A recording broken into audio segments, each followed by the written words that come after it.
I'm Lisanne Miller with W, Cushing and Company, and I'd like to thank Rug Hooking Magazine for bringing to you In the Dye Kitchen with Lisanne. Now, in the Dye Kitchen with Lisanne, today we're going to go over dyeing yarn. And dyeing yarn is a chapter in the book Beautiful Wool, which I wrote, and you can get through Rug Hooking Magazine on their website. So, when you get ready to dyeing yarn has a lot of the similar properties of dyeing wool. And when you go to dye wool, there's two things. You have to soak it through to make sure that it's wet. We do not use a soaking agent with yarn. We do not use the Lemon Joy. We just soak it in the water overnight, 6 to 8 hours.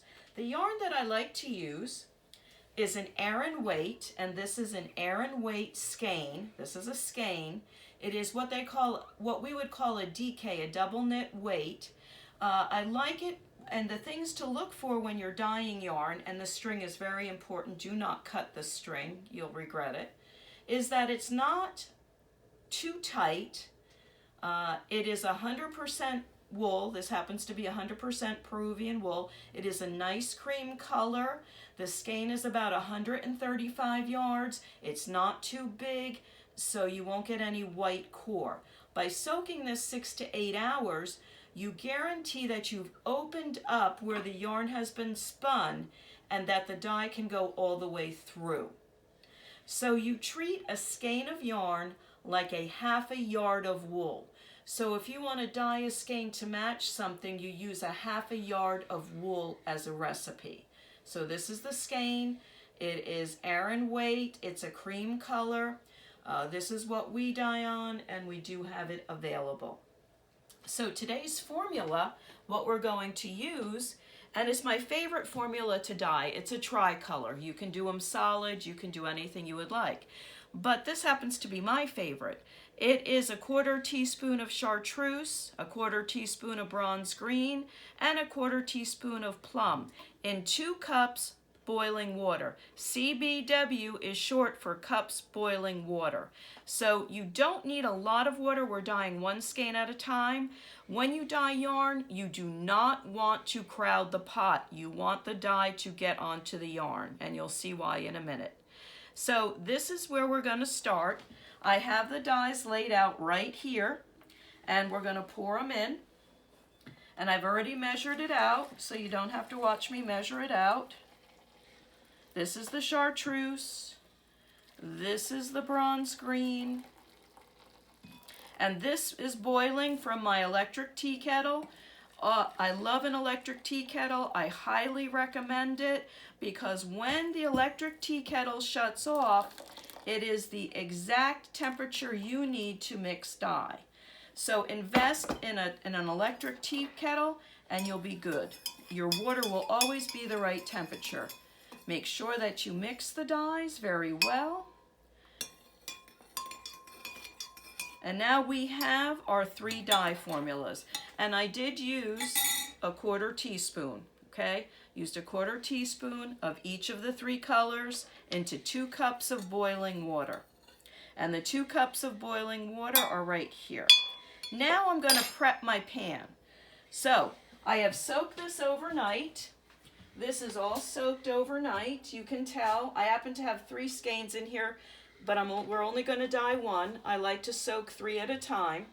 This is like a lasagna pan. A lasagna pan works very well. If you've never dyed yarn before, start with 1 skein at a time. You're better off, the more time that you put into this, the better results you will get. I have a saying that a lot of people know, don't cheat the process. And this is one case where you do not cheat the process. So here is, if you notice, I'm using this string. Never cut this string. And this is, again, about 130 yards. When I go to lay it out, I'm going to lay it out just like I would a half a yard of wool. Now, the care that you take in setting your pan gives you a better result.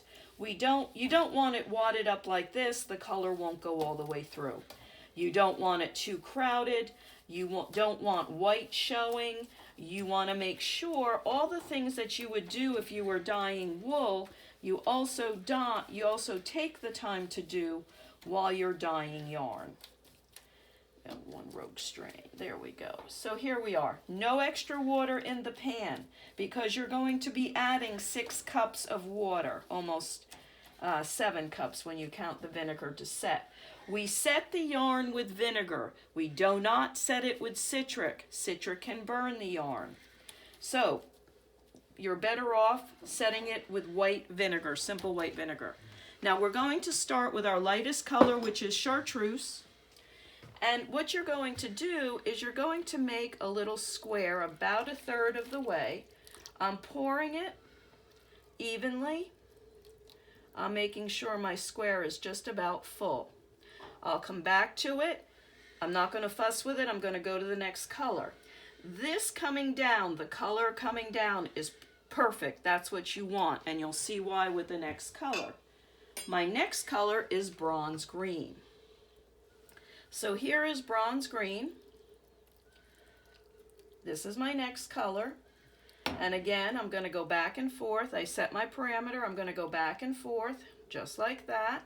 It's contained. We want the colors to bleed into one another. We don't want sharp lines. And then my last color is plum, my darkest color. So here comes my darkest color in. And this will not be dry because it takes 20 minutes to cook. And but I will post a picture of it when it is done so you can see it, okay? So here we go. So now I'm taking my spoon. I am not doing it this way. I am taking the spoon by the point, and I'm going to start up here. And what I'm doing, you see this little string? Everybody wants to remove it because they're afraid it's not going to dye around the string. Take your time.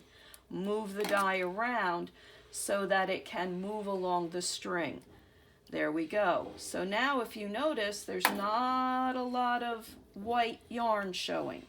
And I'm moving down right into here like that. Now, if you're new and this is the first time you're dyeing yarn, if you notice, because it was soaked in water, it took the dye right away.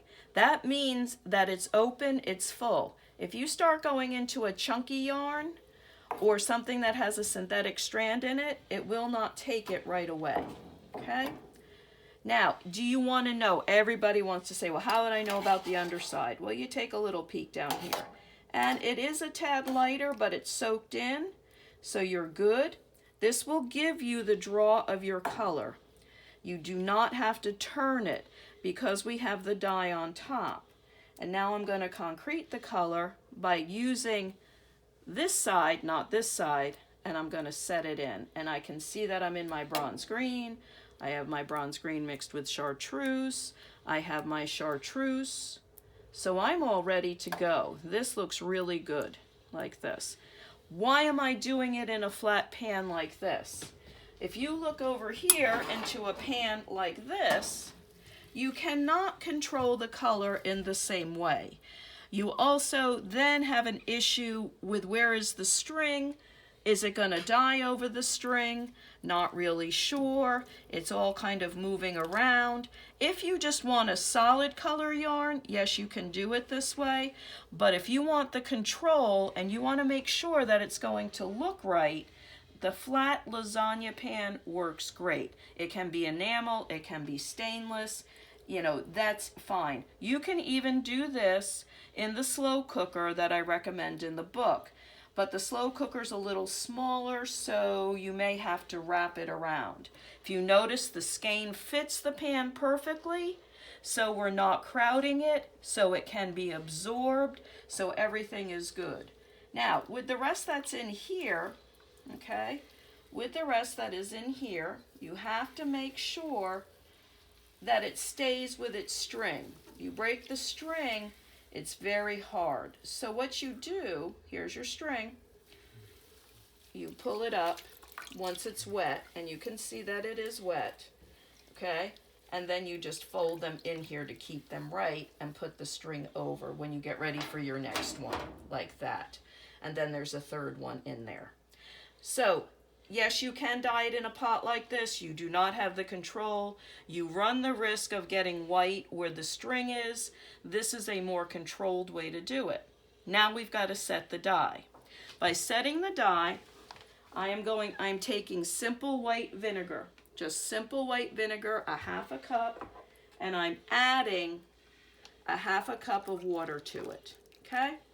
So I don't have to stir it, but now I'm going to pour it all over, and the color will change a little bit because you're adding the acid to it, but it will go back. Make sure everything is covered, everything looks good. Here's the key. You're going to put this on a medium heat, not a high heat. I am putting this on a medium heat. By putting it on a medium heat, you're not going to burn it. It's going to take its time. And then I'm going to take my handy little timer here, and I'm going to set it, because my colors are so deep, I'm going to set it for 25 minutes. I have enough water in here not to burn it. It's not going to burn. It'll be just fine. I would put the vent fan on at this point, but then you wouldn't be able to hear me. So at this point, the vent fan would go on, and then we would start it. So my timer is on. Now I just want to go back through and go over a few more things. So here's your formula. 1/4 teaspoon of chartreuse in 2 cups boiling water. 1/4 teaspoon of bronze green, 2 cups boiling water. 1/4 teaspoon of plum, 2 cups boiling water. Each are individual. They're put on separately. You can use a dye formula. This will also dye, if you're not interested in dyeing yarn, this will also dye a half a yard of wool. So any formula you have for a half a yard of wool will equate to 1 skein. You set it with a half a cup of vinegar, plain white vinegar, mixed with a half a cup of water. And then you heat for 20-25 minutes. Now if my colors were light, like yellow, pink, pale blue, I would do 20 minutes. Mine are more jewel tones, so they're 25 minutes. This yarn, and to go over the yarn again, the yarn is an Aran weight DK, which is equivalent to a double knit. Although they call this chunky, it's not a chunky yarn. You want a weight that is not spun too tight so that the color can get to the core. You want to make sure that you leave these strings or you'll have Medusa's hair and it will be a mess. So you keep them on. When you go to put the dye on, you move these around so that the dye gets underneath the string so that we don't have a white line across. You do not want a white line across. When you lay it in the pan, you make sure that it's laid evenly. You can't lay it like this. Do not lay it in the pan like this. It won't soak through. You'll have white spots and that will not be great.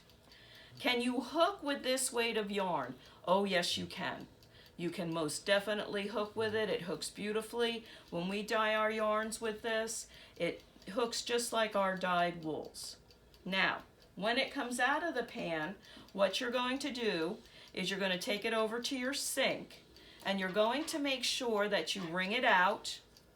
Put your gloves on, you wring it out, not all the way. What we do in good weather is we hang it outside to dry. Or you can hang it over a laundry line. You can hang it over a wooden rack with a pan underneath. Let it dry. Do not put it in the dryer. It will felt it. So you wring it out as best you can, and then you let it air dry. I like to let it air dry, so again, I don't full this too much. I don't felt it, and it remains soft. You want the yarn to remain soft, just like your wool. It will take, in humid weather, 2 days to dry. Normal, about a day, day and a half. If there's a nice breeze outside, it could dry in 1 day evenly. So that's what you would do. When you're done with it and it's dry, we're going to pretend this is a beautiful thread. You can spin it. You can put it into what we call a cake, or you can just do this with it. Twist it, lock it. Notice I'm still keeping the string. And then you have a nice, beautiful skein. So, There are many dye formulas that you can use. It's up to you what you want to use. Be creative, do a single color, do multiple colors, do 4 or 5 colors. If you're unsure and you've never dyed yarn, start with 1 color, start with 2 colors. The tricolor is my favorite because it really looks good if you happen to whip your rugs. So if you whip your rugs, this will give you that difference in color. If you like to hook with yarn, it creates almost a dyed wool and everything works out great. So I hope you've enjoyed our dye lesson for today. I will post pictures of the yarn when it's done, and I'll post it as a skein and then as I put it into a cake.